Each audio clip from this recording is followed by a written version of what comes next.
A paz do Senhor, seja bem-vindo, seja bem-vinda ao canal do professor Álvaro Bruno para mais uma videoaula da Escola Bíblica Dominical da nossa querida Casa Publicadora das Assembleias de Deus, a editora e livraria do povo de Deus, a nossa CPAD. Estamos iniciando mais um trimestre, o quarto trimestre de 2022, a lição de adultos. Vamos tratar nesse trimestre sobre a justiça divina, a preparação do povo de Deus para os últimos dias no livro de Ezequiel. Nosso pastor comentarista é o pastor Ezequias Soares.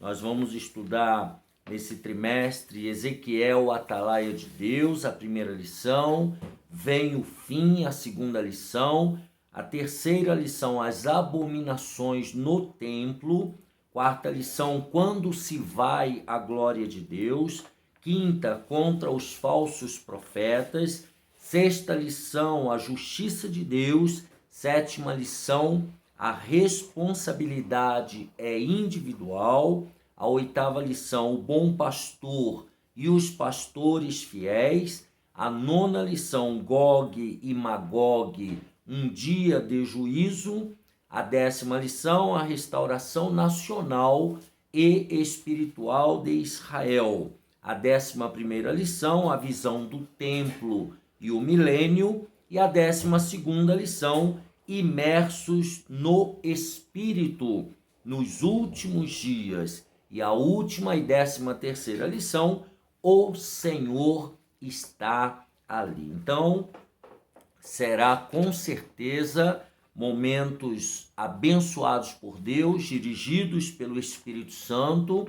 Hoje é 2 de outubro de 2022 e nós precisamos ter consciência e clareza para votarmos com consciência, votarmos corretamente ou votarmos o melhor possível. Oremos pela nossa nação, pelo nosso país, pelos nossos governantes e pelos futuros deputados, presidentes, senadores que serão eleitos democraticamente pelo povo.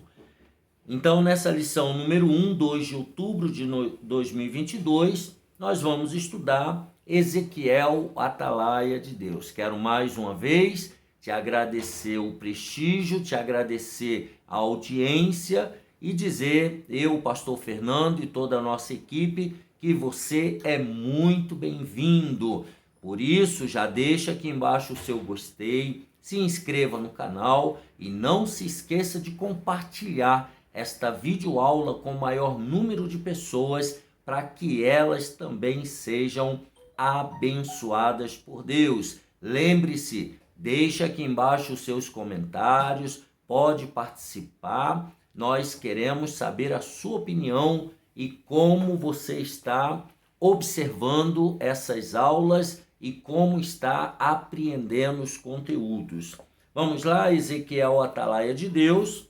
O texto áureo está em 1 aos Coríntios 9,16, que diz assim: porque se anuncio o evangelho, não tenho de que me gloriar, pois me é imposta essa obrigação. E ai de mim se não anunciar o evangelho. A verdade prática diz que, além de guardar e cuidar, a missão do atalaia é anunciar tanto o julgamento divino como as boas novas. A leitura bíblica em classe está em Ezequiel, capítulo 3, do versículo 16 ao 21 e o versículo 27. E sucedeu que ao fim de 7 dias veio a palavra do Senhor a mim, dizendo: Filho do homem, eu te dei por atalaia sobre a casa de Israel, e tu da minha boca ouvirás a palavra e os avisarás da minha parte. Quando eu disser ao ímpio, certamente morrerás, não o avisando tu, não falando para o ímpio, para avisar o ímpio acerca do seu caminho ímpio, para salvar a sua vida, aquele ímpio morrerá na sua maldade, mas o seu sangue da tua mão o requererei. Mas se avisares o ímpio e ele não se converter da sua impiedade e do seu caminho ímpio, ele morrerá na sua maldade, mas tu livraste a tua alma. Semelhantemente, quando o justo se desviar da sua justiça e fizer maldade, e eu puser diante dele um tropeço, ele morrerá, porque não o avisando tu, no seu pecado morrerá, e suas justiças que praticara não virão em memória, mas o seu sangue da tua mão o requererei. Mas, avisando tu o justo, para que o justo não peque, e ele não pecar, certamente viverá, porque foi avisado, e tu livraste a tua alma. Mas, quando eu falar contigo, abrirei a tua boca e lhes dirás: assim diz o Senhor, quem ouvir, ouça, e quem deixar de ouvir, deixe, porque casa rebelde são eles. Aqui no plano de aula, na introdução, nós vemos que o livro de Ezequiel apresenta muitos pontos valorosos para a edificação da Igreja de Cristo, mas vamos aos objetivos desta lição. Primeiro, apresentar a estrutura do livro de Ezequiel. Segundo objetivo, identificar o profeta Ezequiel. Terceiro objetivo, explicar a expressão atalaia. E quarto objetivo, conscientizar a respeito da responsabilidade individual.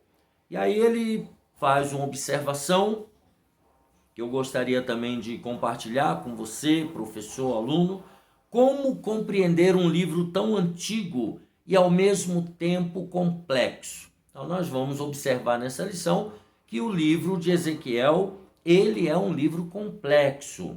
O livro de Ezequiel, ele tem correlação com o livro de Apocalipse, então há um diálogo entre esses dois livros. Então, nesse sentido, o nível de complexidade é parecido. Entretanto, isso não pode nos desmotivar a perseverar em seu estudo. Então, não é porque é difícil que seja impossível de estudar. Vamos lá, a palavra-chave, então, desta lição é atalaia. Ele diz assim: as 13 lições desse trimestre foram selecionadas do profeta Ezequiel.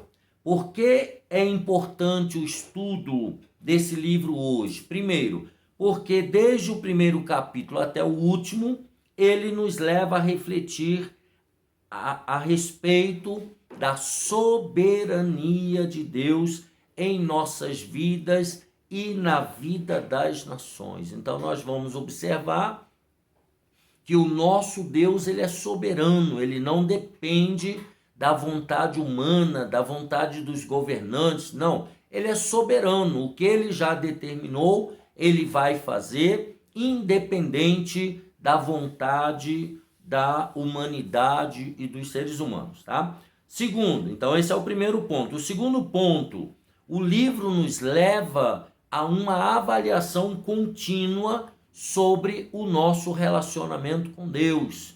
Então, como é que eu me relaciono com Deus? Como é que eu entendo a soberania de Deus, a vontade de Deus e a minha vontade particular?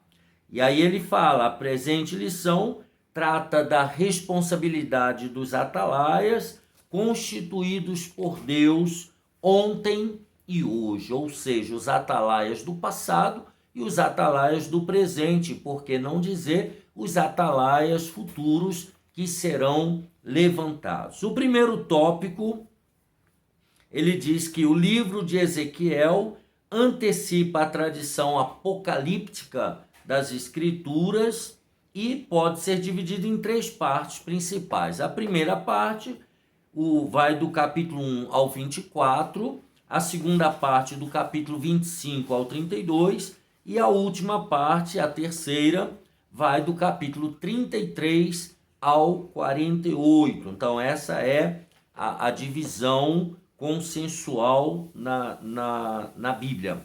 A primeira parte, vamos ver aqui do capítulo 1 ao 24, essas profecias foram entregues ao profeta antes da destruição da cidade de Jerusalém, antes da destruição do templo, e ocupa, obviamente, os primeiros 24 capítulos do livro. Tá? Então, são profecias predizendo já o que iria acontecer, a destruição do templo, a destruição de Jerusalém, a invasão dos dominadores da época. Então, nessa parte está a visão inaugural do ministério profético de Ezequiel. E aí em Ezequiel capítulo 1, se você abrir a sua Bíblia, lembrando que Ezequiel está obviamente no Antigo Testamento, estou me dirigindo principalmente aos não muito familiarizados com a Bíblia, mas todos, a maioria dos alunos de escola dominical já sabe disso. Ezequiel, capítulo 1, do 1 ao 3, diz: E aconteceu no 30º ano do 4º mês, no dia 5º do mês, que estando eu no meio dos cativos, junto ao rio Quebar, se abriram os céus e eu vi visões de Deus. No 5º dia do mês, no 5º ano do cativeiro do rei Joaquim, veio expressamente a palavra do Senhor a Ezequiel, filho de Búzio, sacerdote, na terra dos caldeus, já na Babilônia, junto ao rio Quebar, e ali esteve sobre ele a mão do Senhor. Então nós temos aqui a visão inaugural da chamada do profeta Ezequiel, quando ele recebeu a visão da glória de Deus, que está aí no versículo 26 ao 28 do capítulo 1 de Ezequiel, que eu estou lendo na Bíblia de Estudo Pentecostal, a melhor Bíblia de estudo do Brasil, e você encontra ali na CPAD, e encontra também a Bíblia Roma, o último lançamento da nossa editora CPAD.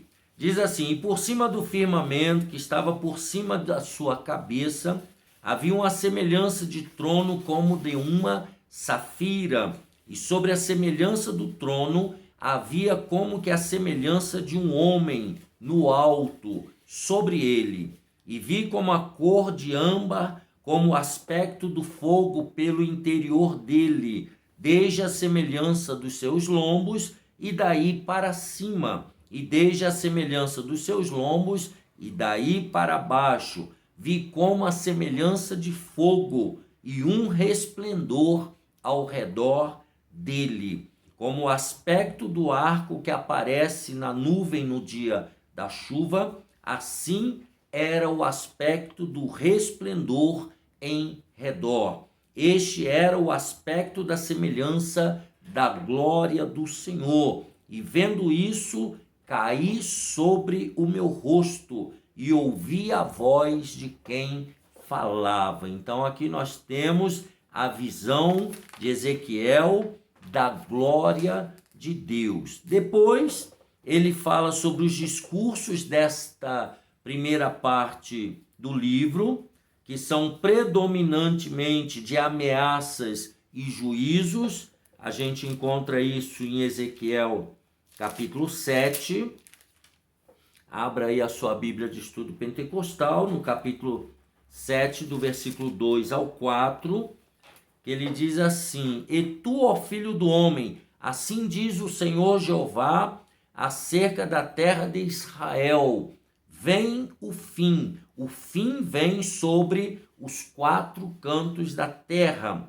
Agora vem o fim sobre ti, porque enviarei sobre ti a minha ira, e te julgarei conforme os teus caminhos, e trarei sobre ti todas as tuas abominações, e não te poupará o meu olho, nem terei piedade de ti, mas porei sobre ti os teus caminhos, e as tuas abominações estarão no meio de ti, e sabereis que eu sou o Senhor. Então, são ameaças e juízos contra o quê? Contra a prostituição e a idolatria do povo. Ezequiel 8:15, ele deixa isso muito claro, dizendo: e disse-me, viste, filho do homem, verás ainda abominações maiores do que estas. Então havia ali o povo se corrompido com idolatria, se corrompido com prostituição cultural. Então havia essas ameaças. E aí ele diz, a mensagem traz também uma série de advertências. E nós estamos falando da primeira parte, aos falsos profetas, advertências aos reis de Judá e advertência aos sacerdotes. Ezequiel 7, 26 e 27, ele diz, miséria sobre miséria virá, e se levantará rumor sobre rumor. Então buscarão do profeta uma visão, mas do sacerdote perecerá a lei, e dos anciãos o conselho. O rei se lamentará, e o príncipe se vestirá de amargura, e as mãos do povo da terra se molestarão. Conforme o seu caminho lhes farei, e com os seus juízos os julgarei, e saberão que eu sou o Senhor. Não se espante se isso te parecer o nosso tempo, porque o profeta ele profetiza para a sua época e para uma época futura. Então, se você observar isso, nós estamos também dentro deste contexto.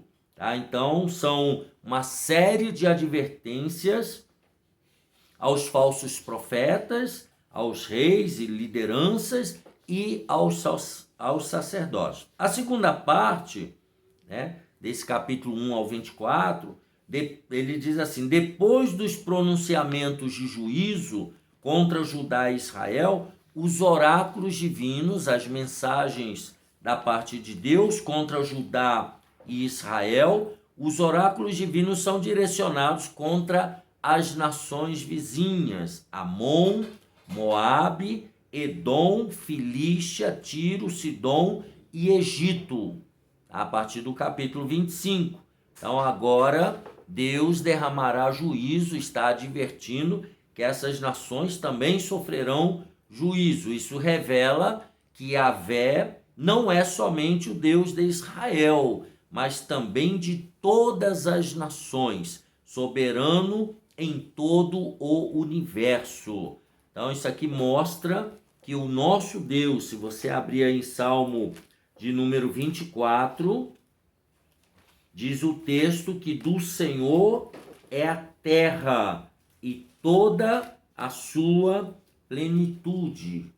Abre aí Salmo 24, versículo 1, que é quando mostra a soberania de Deus sobre todas as nações. Do Senhor é a terra e a sua plenitude, o mundo e aqueles que nele habitam. Então, todos os povos estão subordinados ao Deus de Israel.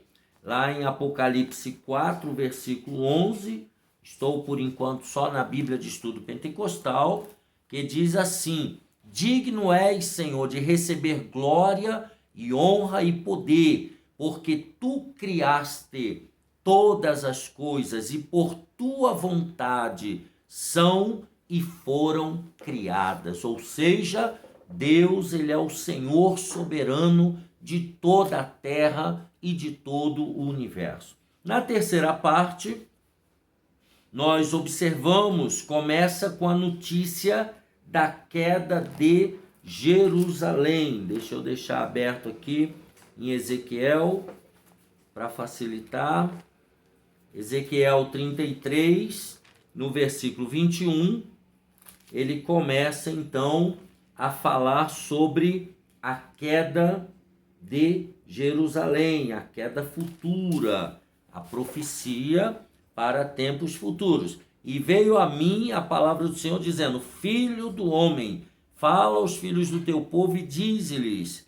E aí ele vai falar, né, sobre a espada, o juízo de Deus, né, e a quem ele constituiu por atalaia, para tocar a trombeta e avisar o povo sobre aquilo que iria acontecer. Então ele começa com a notícia da queda de Jerusalém.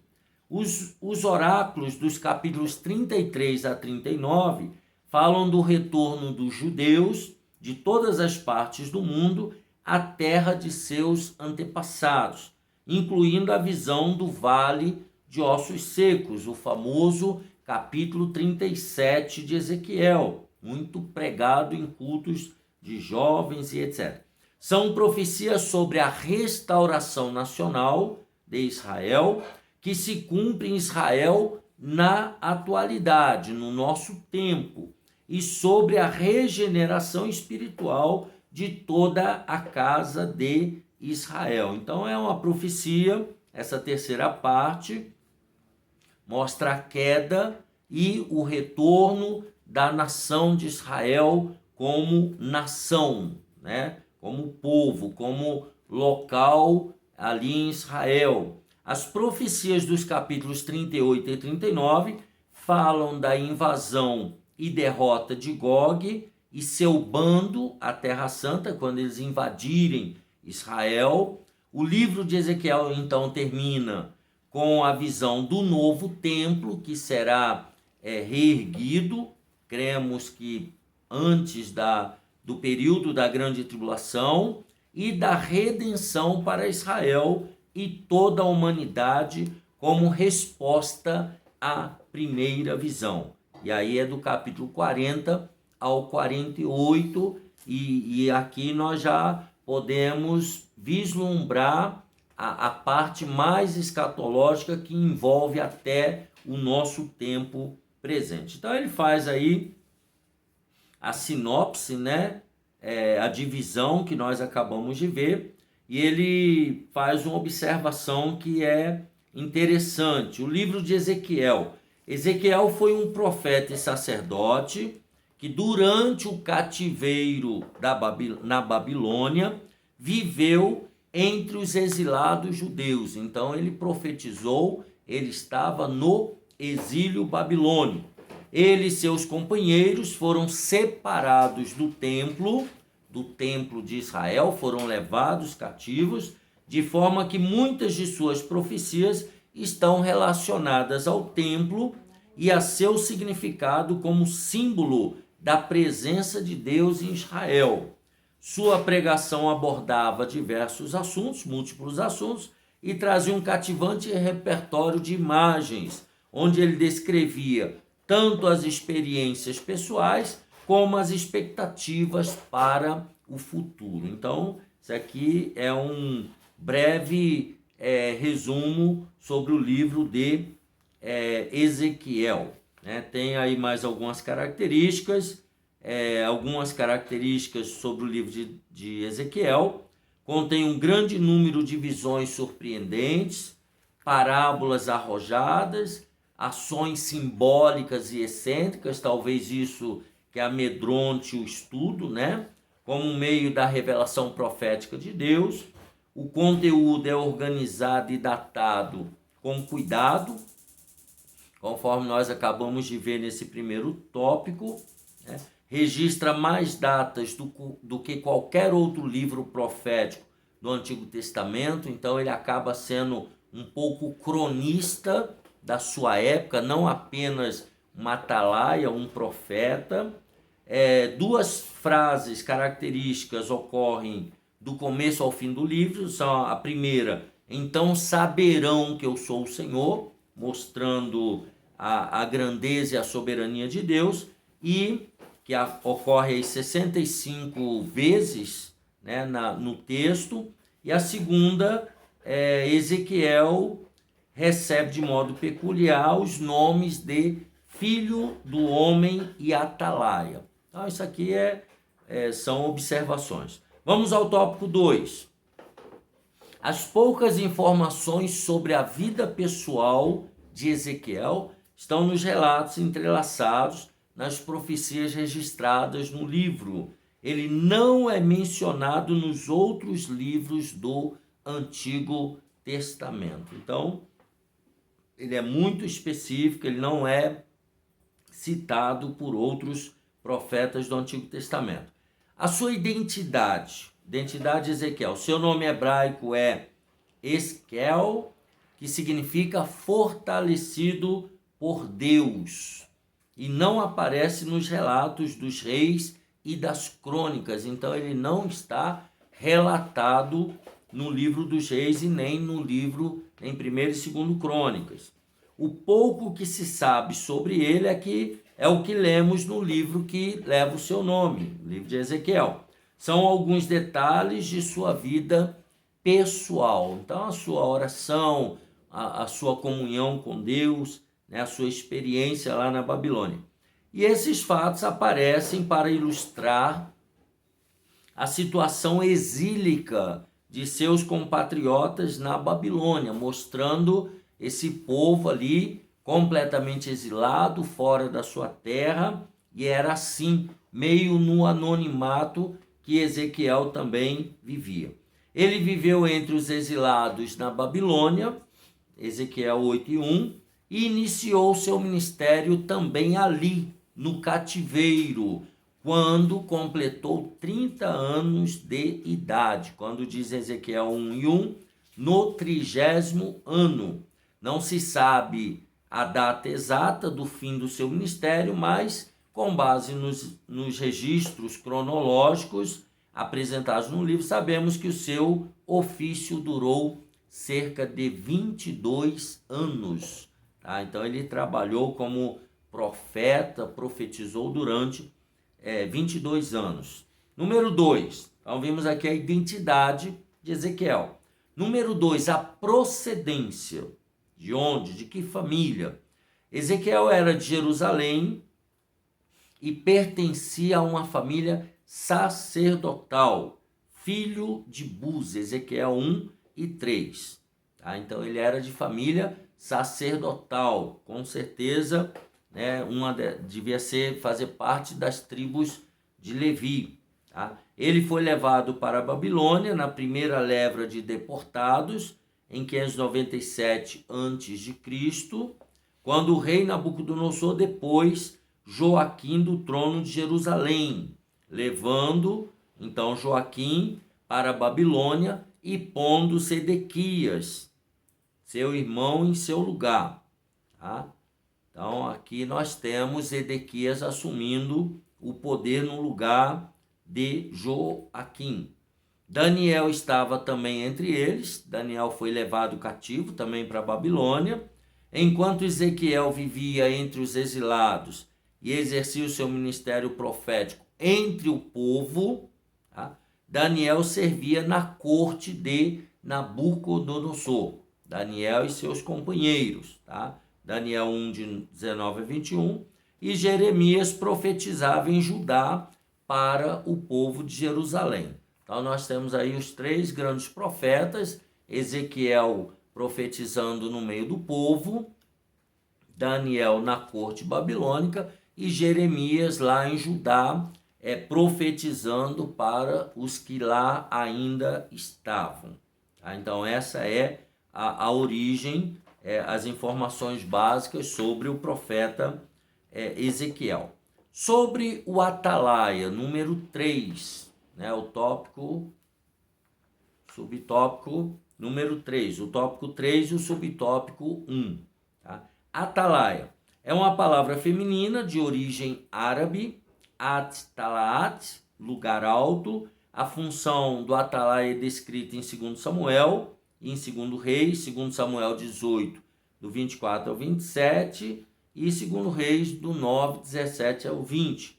E melhor ilustrada pela parábola de um militar posto como sentinela. Então, por isso daí, atalaia e sentinela, eles estão ali muito próximos no seu significado. Então, essas atividades são empregadas no Antigo Testamento aos profetas de maneira metafórica, por causa da responsabilidade do sentinela militar, da sentinela militar, e do profeta de avisar sobre o perigo. O sentinela que ele guarda, né, que fica ali tomando conta da entrada e saída e tendo que avisar se houver perigo à vista. O profeta é a mesma coisa. Então ele era chamado de atalaia. Número 2, o fim dos 7 dias, está no versículo 16. Ele diz: o profeta se refere à primeira visão com a qual inaugura o seu ministério profético, que ocupa todo o capítulo 1, a visão da glória de Deus que nós já lemos agora há pouco. Há uma mudança brusca do gênero literário apocalíptico nessa visão da carruagem para o estilo típico dos profetas. Veio a palavra do Senhor. Aqui nós temos visões e nós temos a mensagem dada pelo Senhor ao profeta, ao introduzir o seu chamado para ser atalaia. O fim dos 7 dias deve ser o tempo que ele esperou para recuperar suas forças depois do impacto da visão da glória de Deus. Então, são especulações dos comentaristas, né, que possivelmente deve ser o tempo que ele precisou para se recuperar do impacto daquela visão que ele houvera tido. Agora, o 3, subtópico 3, a expressão filho do homem. Deus não se dirige ao profeta pelo seu nome, mas como filho do homem. Está lá no versículo 17, a parte A. Em hebraico, Ben Adam. Aparece 93 vezes ao longo do livro e 6 vezes só no capítulo 3. Ele é chamado de filho do homem. Nenhum outro profeta recebe esse título. Isso faz lembrar a natureza humana fragilizada e pecadora, ao passo que Deus é o Senhor da glória. Então, é o soberano falando ao filho de um mortal, ao filho de um homem. Somente o Senhor Jesus usava esse título, se referindo a si mesmo nos 4 evangelhos, a partir de Mateus 8 e 20. Então, Deus chamando Ezequiel de filho do homem, e Jesus se chamando, se autodenominando filho do homem. Então o título vem acompanhado de artigo, pois Jesus é o Filho de Deus e ao mesmo tempo o Filho do homem. Romanos capítulo 1, de 1 a 4, mostrando aqui a humanidade de Jesus. Adão é o cabeça da humanidade pecadora e Jesus é o cabeça da humanidade redimida, de um novo homem que estava sendo formado a partir de Cristo, a partir de Jesus. Então, todos os que creem em Jesus Cristo recebem a vida eterna. Romanos 5, de 12 a 21. Ou seja, através de Jesus Cristo, nós, seres humanos, recebemos uma nova natureza. A velha natureza, a natureza adâmica, continua dentro do ser humano, mas agora esse ser humano em Cristo Jesus, ele passa a viver a sua nova natureza, ele passa a alimentar, a andar, a viver pela nova natureza. É isso que ele está se referindo aqui. Número 4, subtópico, atalaia sobre a casa de Israel. Deus sabia de antemão, ou seja, na sua soberania, que os filhos de Israel no exílio continuariam na sua rebelião. Então, mesmo a nação de Israel sendo levada cativa, ela continuaria rebelde, ela continuaria na sua rebelião. Deus já sabia. Assim, Ezequiel foi constituído por Deus, atalaia, para profetizar aos filhos de Israel. Está lá em Ezequiel 2, de 3 ao 7. Ele não esperava resultado de sua pregação. Isso aqui é uma lição para nós pregadores da última hora. Ezequiel 3 e 11, estou lendo na Bíblia de Estudo Pentecostal.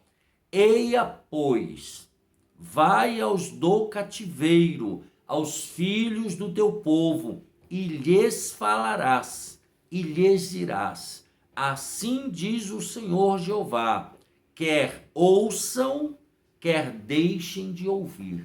Então, aqui já está deixando claro que esse povo continuaria na sua rebelião contra Deus. E o profeta, mesmo assim, deveria entregar a mensagem. Mas ele não, assim como Jeremias, ele não esperava resultado de sua pregação, tá? Porque Deus já tinha mostrado para ele. Seu propósito, então, era advertir os filhos de Israel, pois, aí no capítulo 2 e 5, hão de saber que esteve no meio deles um profeta. Será que onde você está, as pessoas sabem que em você há um profeta de Deus pregando, ensinando, mesmo que você não veja resultados, como era o caso de Ezequiel? Isso é muito importante, é uma lição para nós. Vamos ao tópico 4, sobre a responsabilidade. Primeiro, a responsabilidade do profeta como atalaia sobre Israel se assemelha à nossa como cristão, a minha e a sua, na qualidade de mensageiro das boas novas de Cristo. Seu discurso alcança justos e injustos. Tá? Então, a nossa anunciação do Evangelho vai alcançar justos e injustos. Primeiro, a responsabilidade do cristão. São duas as responsabilidades principais do cristão. Primeiro, anunciar o evangelho ao pecador. E segunda responsabilidade, se cuidar para permanecer em Cristo até o fim. Então eu tenho que pregar o evangelho ao outro, mas eu tenho que tomar cuidado com a minha vida espiritual para eu continuar firme em Cristo até o fim. Que há muitas pessoas ganhando os outros para Cristo, mas eles próprios estão perdidos no seu pecado e, se continuarem assim, irão para o inferno. E outros para quem eles pregaram o evangelho, se converteram, mudaram de vida e vão para o céu. Olha que absurdo, não é? Então, são duas responsabilidades. Se o atalaia não avisar o ímpio sobre o seu mau caminho e o perigo em que ele se encontra, certamente o ímpio vai perecer e o mensageiro será cobrado diante de Deus. Haverá uma cobrança para aqueles que têm que pregar e não pregam. Escreveu o apóstolo Paulo: e ai de mim se não anunciar o evangelho. 1 aos Coríntios 9,16. Também é dever do justo, do cristão, perseverar até o fim, porque se ele ceder, a sua justiça não será levada em conta, conforme ensina o Novo Testamento.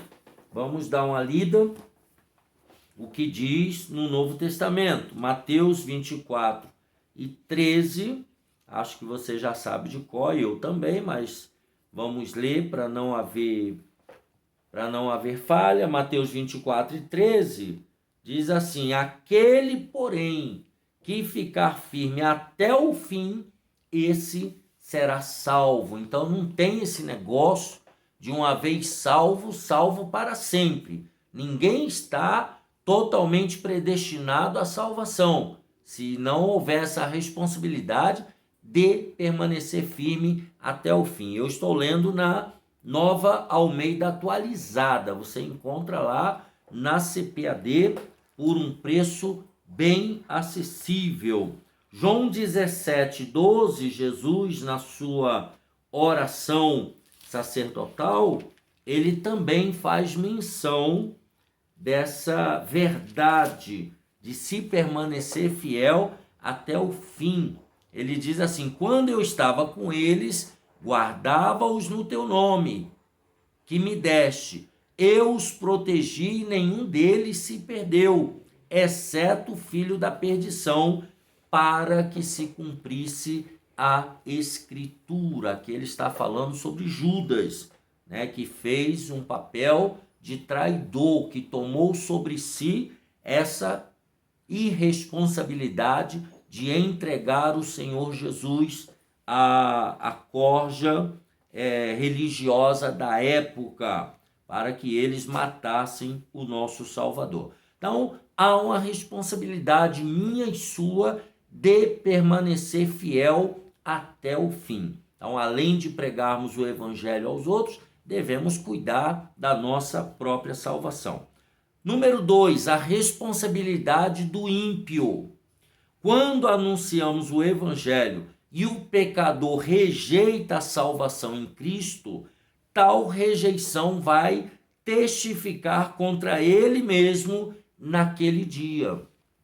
Então, o ímpio também, ele será responsabilizado. Vamos ver aqui na Nova Almeida Atualizada, Atos 18:6, olha o que disse o texto: como eles se opuseram e blasfemaram, Paulo sacudiu as roupas e disse-lhes: que o sangue de vocês caia sobre a cabeça de vocês. Eu estou limpo dele e a partir de agora vou para os gentios. Então aqui Paulo está entregando a responsabilidade daqueles que estavam recusando a boa nova de salvação. Deus disse a Ezequiel: quem ouvir, ouça, e quem deixar de ouvir, deixe. Nós já lemos lá em Ezequiel esse versículo. A expressão usada pelo Senhor Jesus diz: quem tem ouvidos para ouvir, ouça. Lá em Mateus 11:15. Em passagens paralelas, Marcos 7:16, Lucas 14:35, e em Apocalipse 13:9, é uma fraseologia similar que vem de Ezequiel. É a mesma coisa, está falando da responsabilidade do ímpio, quando ele recusa as boas novas de Deus. Isso significa que Deus é a fonte da profecia de Ezequiel e do evangelho que nós pregamos. Deus, ele é a origem do evangelho, e o ímpio, ele também, assim como o cristão, o ímpio também tem a responsabilidade. A partir do momento que ele recusa, ele é responsável, porque ele ouviu, ele sabe o que é certo, mas ele quer continuar no erro.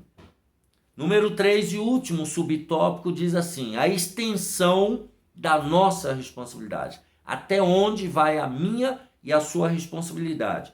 Quando o justo se desvia, precisa igualmente ser alertado.